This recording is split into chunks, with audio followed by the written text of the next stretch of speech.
Upper Baker Dam produces 90 megawatts of electricity out of a 5,200 CFS hydraulic capacity. What we service with both plants at 170 megawatts is about 160,000 homes. The Upper Baker Dam was completed in 1959. The primary species that we have are sockeye. We also have native char, we have coho and other species. The first year of operation of the new floating surface collector of an outmigration of approximately 300,000 fish. And in the last several years, records of 525,000, 545,000, and this year a new record of 650,000 fish. The nets are a critical component of our downstream fish passage system, without which the floating surface collector simply would not function.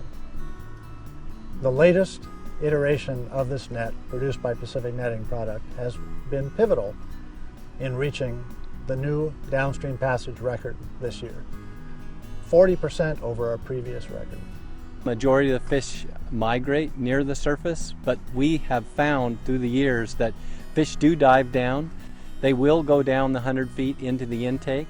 So clearly fish are not only stuck near the surface, so it is important to have the net to go to the bottom.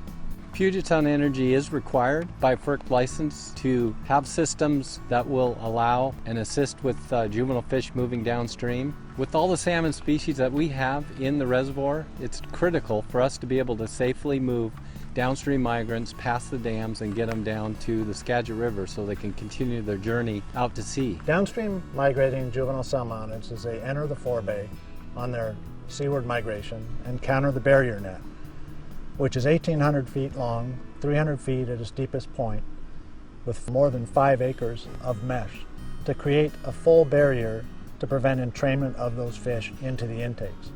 They're led along the face of that net to the net transition structure, which leads them up from the vertical face of the guide net to the entrance of the FSC, the relatively shallow entrance of the floating surface collector, from which they are then collected and transported around the dam.